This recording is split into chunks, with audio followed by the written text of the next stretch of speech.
그는 실로 우리의 질고를 지고 우리의 슬픔을 당하였거늘 우리는 생각하기를 그는 징벌을 받아 하나님께 맞으며 고난을 당한다 하였노라. 그가 찔림은 우리의 허물 때문이요 그가 상함은 우리의 죄악 때문이라. 그가 징계를 받음으로 우리는 평화를 누리고 그가 채찍에 맞음으로 우리는 나음을 받았도다. 우리는 다 양 같아서 그릇 행하여 각기 제 길로 갔거늘 여호와께서는 우리 모두의 죄악을 그에게 담당시키셨도다. 아멘.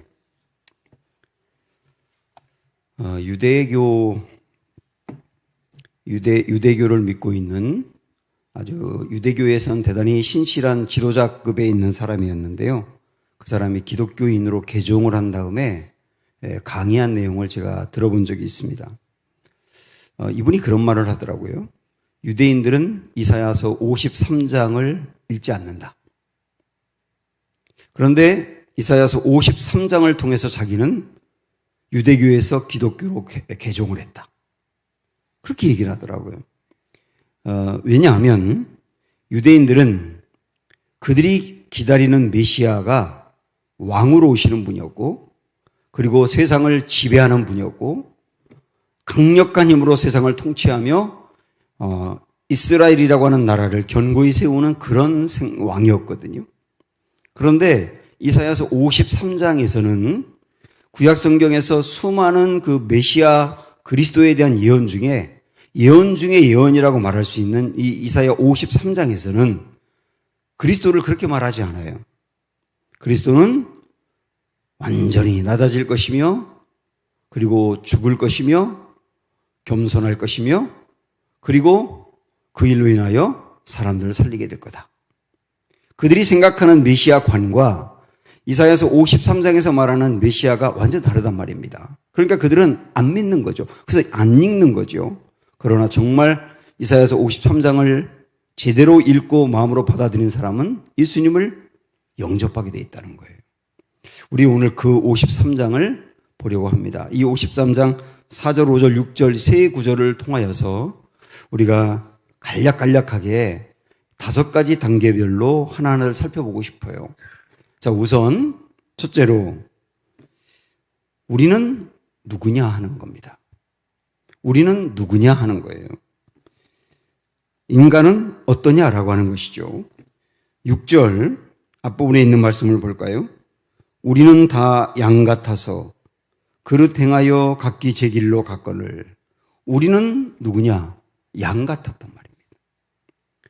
여기서 말하는 양은 각기 제 길로 가는 양이에요. 목자의 음성을 따라서 목자가 인도하는 대로 따라가는 양이 아니라 목자가 인도하는 것을 거부하고 자기 마음대로 행하는 양이에요. 그런데 여기 말씀에서 우리를 뭐라고 말했냐면 마치 우리들이 이 양과 같다는 겁니다. 목자이신 하나님을 거부하고 내 마음과 내가 원하는 대로 살고 싶어하는 사람이라는 거죠. 그 결과가 뭡니까?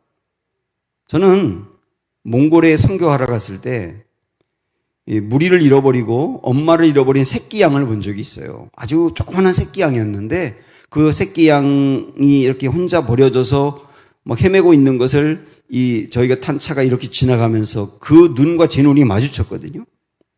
그 안에 어마어마한 공포, 두려움. 엄마가 없어요. 엄마가 있는 데를 따라가지 않았는지 혼자가 되어버렸어요. 제가 그 양을 보면서 불쌍했던 것은 저 늑대의 밥이 될 텐데. 우리가 목자이신 하나님을 떠나서 목자이신 하나님의 음성대로 따르지 않고 각기 제 길로 간 결과는 뭐냐면 죽음인 거예요. 심판인 거예요. 각기 제 길로 간 양이 죽음에 불가피하듯 우리도 그렇다. 우리는 누구냐? 각기 제 길로 간 양과 같다는 겁니다. 그러면 두 번째, 이렇게 각기 제 길로 간 양 같은 우리를 위해서 하나님은 무엇을 하셨느냐 하는 겁니다. 하나님 무엇을 하셨을까요? 6절 우리 이어서 다시 한번 보세요. 우리는 다 양 같아서 그릇 행하여 각기 제 길로 갔거늘. 그 다음부터 하나님이 무슨 일 하셨는지 보십시오. 여호와께서는 우리 모두의 죄악을 그에게 담당시키셨도다. 하나님이 무슨 일 하셨습니까? 그에게 담당시킨 거예요. 그는 누구예요? 앞으로 오실 메시아죠. 그러니까 그는 누구예요? 바로 그리스도죠. 예수님이죠. 우리 모두가 각기 제 길로 가서 지은 죄들과 심판들을 고스란히 다 그에게 담당시키셨다. 이게 하나님이 하신 일이에요. 그에게 담당시키셨다. 담당이라고 하는 것은 덮어썼다는 겁니다. 뭘 덮어썼느냐? 죄를 덮어썼다. 그리고 죄의 짐을 덮어썼다. 죄로 인해서 받아야 될 형벌도 덮어썼다. 다 덮어썼다. 하나님은 그에게 그 모든 것을 그렇게 담당시켰단 말입니다. 신앙생활하면서 교회를 다니면서 바로 이렇게 내 죄가 내가 지은 죄인데 내가 해결할 수 없는 이 죄가 결국 심판과 죽음을 가져오는데 이 죄가 예수님에게 담당이 되어서 이 하나님이 그 모든 죄를 예수님에게 뒤집어 씌워서 내 죄가 그리 넘어갔다는 것을 진짜 아는 사람을 뭐라고 말하냐면 십자가를 통과했다 그래요. 교회 생활을 굉장히 오래 해도 수십 년 교회를 다녀도 십자가를 통과하지 않은 사람을 보았어요. 십자가를 통과하지 않은 사람은 예수님의 그 은혜가 나의 죄 때문에 예수님이 그 죽음이라는 은혜를 베풀어 주셨고 그것으로 인하여 내가 살았다라고 하는 것을 경험을 못하는 거예요. 아직 10분 있을 수 있어요. 교회 다니면서 10분 있을 수 있고 경험이 있기 때문에 교회 생활을 어떻게 해야 되는지 압니다. 그런데 십자가를 통과하지 않을 수 있어요. 나를 위한 것이라고 하는 것을 진짜 받아들이지 못할 때 이런 사람들은 얼마든지 교회를 떠날 수 있어요. 그리고 이런 사람들은 마지막 죽음의 순간에 천국을 확신할 수가 없어요. 그래서 신앙생활하면서 제일 중요한 건 바로 이 부분이란 말입니다. 나를 위한 것이라고 하는 거. 그에게 담당시켰다라고 하는 거. 그러면 나는 누구냐? 양같이 그릇 행하여 제 길로 간 사람인데 하나님은 무엇을 하셨느냐? 그 죄와 심판을 그에게 담당시키셨다. 그렇지 않습니까? 그러면 그이신 예수님은 어떻게 하셨느냐? 어떻게 하셨는지 한번 보세요. 4절 5절 봅니다. 그는 실로 우리의 질고를 졌답니다. 질고라고 하는 것은 죄로 인해서 받아야 될 어떤 질병의 고통인 거죠. 그것을 그분이 지셨단 말입니다. 그리고 우리의 슬픔을 그분이 당하셨대요. 죄로 인해서 받아야 될 슬픔인 것이죠. 이 슬픔을 그분이 담당하셨단 말입니다. 그리고 5절로 넘어가 보면 그가 찔렸어요. 십자가에서 그 온몸이 찔렸어요. 그리고 조금 더 넘어가면 그가 또 상했어요. 온몸이 상처를 받았어요. 그 다음에 그가 징계를 받았어요. 하나님으로부터 본인이 죄를 지은 것처럼 징계를 받았어요. 죄의 징계죠. 그리고 뒤에 보면 채찍에 맞았어요. 이게 예수님이 다 담당하신 내용들입니다. 하나님이 예수님에게 그 죄를 담당시켰다고 했는데 그 죄를 담당했다고 하는 것이 바로 이런 것들을 얘기하는 겁니다. 이거 하나하나를 그분이 담당하셨다. 이게 십자가죠. 그래서 네 번째, 우리는 어떻게 됐느냐? 다시 5절을 보시면 예수님이 담당하신 그 일로 말미암아 우리에게 이루어진 것이 두 가지가 나와요. 첫째, 평화를 얻었다는 겁니다. 평화를 얻었다. 이 말은 뭐냐면 하나님과 우리 사이의 관계가 회복이 되었다. 하나님과 우리 사이의 관계는 언제 회복되는 겁니까? 죄가 말끔히 씻어질 때 회복이 되는 거예요. 그래서 하나님과 우리 사이에 죄가 회복되었다, 관계가 회복되었다는 말은 죄가 사라졌다, 죄가 해결되었다라고 하는 말이거든요. 그래서 우리는 하나님을 아버지로 부를 수 있게 되었고요. 하나님이 두려운 게 아니에요, 이제는. 사랑의 하나님이 된 거예요. 이 일이 평화가 이루어진 일입니다. 또 하나는 나음을 얻었다 그랬지 않습니까? 나음을 얻었다.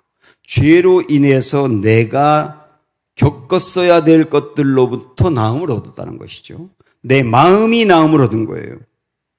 죄로 인해서 황폐하고 절망스러웠던 이 마음이 나음을 입어서 회복이 된 겁니다. 그 모든 일들이 예수님이 담당함으로 말미암아 내가 받은 은혜인 거예요. 자, 우리 다시 한번 정리해 볼까요? 나는 누구였느냐? 양처럼 그릇 행하여 각기 제 길로 간 사람들이다. 그런데 하나님은 무엇을 하셨느냐? 우리가 받아야 될 심판과 죄를 그에게 담당시키셨다. 그는 예수님, 그분은 어떻게 하셨느냐? 모든 일 담당을, 우리가 받아야 될 모든 것들을 그분이 담당하신 거예요. 그 내용이 쭉 나와 있었잖아요. 그래서 우리는 어떻게 되었느냐? 평화만 나음을 얻었다. 그럼 하나가 더 남았죠. 다섯 번째, 그럼 우리는 무엇을 해야 할까? 우리는 빚진 자의 마음을 갖고 살아야 됩니다. 나 같은 놈이 뭐라고? 이 죽을 놈이었는데 나 같은 놈이 뭐라고? 주님이 그 사랑을 베풀고 그리고 예수님은 그것을 끌어안고 가셨는가?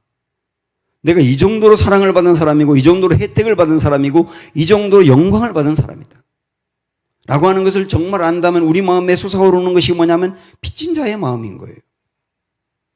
그래서 하나님이 기뻐하는 일을 내가 기뻐하고 하나님이 원하는 일을 내가 행함으로 순종하고 싶고 그리고 다른 사람과 하나님을 위하여 헌신하고 싶고 이게 빚진 자의 마음으로 살아가야 되는 것이죠. 정말 십자가를 통과한 사람이 가져야 될 마음을 고린도후서 5장 15절에서 이렇게 말씀합니다. 한번 들어보세요. 그가 모든 사람을 대신하여 죽으심은 살아있는 자들로 하여금 다시는 그들 자신을 위하여 살지 않고 오직 그들을 대신하여 죽었다가 다시 살아나신 이를 위하여 살게 하려 함이라. 정말 예수 그리스도가 나를 위해서 해주신 일이 무엇인지 안다면 주님을 조금 더 이용해서 내가 원하는 것을 더 얻어내려고 살아가는 것이 아니라 이제 정말 나를 위해서가 아니라 주님을 위해서 살 수 있는 사람이 돼요. 이게 십자가를 통과한 사람이 가야 될 길이라고 하는 것입니다. 제가 이전에 성지순례를 갔을 때 그 예루살렘 외곽 쪽에 눈물교회라고 하는 곳이 있어요. 예수님이 멀리에서 예루살렘 성전을 이렇게 바라보면서 눈물을 흘렸던 곳이거든요. 제자들은 그 성전을 보면서 예수님 저거 보세요. 얼마나 화려하고 굉장하고 웅장한지 놀랍지 않습니까? 그렇게 얘기했을 때 예수님이 그 성전을 바라보면서 저 성전 얼마 지나지 않아 다 무너져서 돌 하나도 돌 위에 있지 않을 거야. 그러면서 우셨던 곳이거든요. 그곳에 교회가 세워졌어요. 그래서 교회 안으로 들어가 봤더니 거기는 이 강단 쪽에 여기 유리로 돼 있어가지고 이 교회 안에서 보면 밖이 다 보여요. 그런데 거기서 이제 안내하는 사람이 거기 강단 앞에 이렇게 십자가가 있는데 십자가에서 밖을 쳐다봐야 된다는 거예요. 십자가에서 밖을 딱 쳐다보니까 정확히 뭐가 보이느냐면 예루살렘에 있는 황금돔이 보이는 겁니다. 이 황금돔은 뭐냐면 이슬람의 성지인데요. 이슬람의 마호메트가 승천했다고 하는 곳이 거기래요. 그래가지고 거기다 도움으로 이렇게 이슬람 성원을 만들어 놨는데 그 위에 지붕의 도움이 전부 다 황금입니다. 돈으로는 계산할 수 없을 정도로 어마어마하대요. 그런데 십자가에서 딱 보면 황금동이 정확히 그 앞에 보이는 거예요. 그런데 이 교회를 설계한 이탈리아 건축가가 딱 눈앞에 보이는 게 황금인데 그 뒤에 유심히 보면 그 다음에 뭐가 보이느냐면 희미하지만 예수님의 무덤이 보이는 거예요. 예수님이 무덤이 있는 교회가 보이게 만들어놨어요. 황금은 잘 보이는데 그 무덤 교회는 잘 보이지 않는 거예요. 이 이탈리아 건축가는 십자가의 그 놀라운 은혜를 입은 사람들이 십자가의 은혜를 입고서 다 바라보고 있는 게 황금이라는 거예요. 황금을 보지 말고 그 뒤에 있는 무덤을 봐라. 예수님이 짊어지신 그 십자가를 바라보고 십자가를 지고 살아가는 그 삶을 살아라. 그 십자가는 내가 죽는 곳이고 내가 낮아지는 것이고 나를 버리는 곳이고 나를 위해서가 아니라 주님을 위해서 사는 것이지 않느냐. 그거 바라봐라. 우리에게도 말씀하고 있는 게 아니겠습니까? 성금요일입니다. 주님이 십자가에 돌아가신 그날 우리 일주일 내내 십자가에 대해서 듣고 묵상하고 기도하고 했는데 오늘 이 십자가의 의미가 다시 한번 여러분 마음에 아로새겨지기를 원하고 딱 하나 이거 붙들면 됩니다. 그 십자가가 나를 위한 것이었다. 성령님이 여러분 마음에 그 십자가가 나를 위한 것임을 알고 깨닫고 감격하게 만들어주는 은혜가 있기를 축원합니다.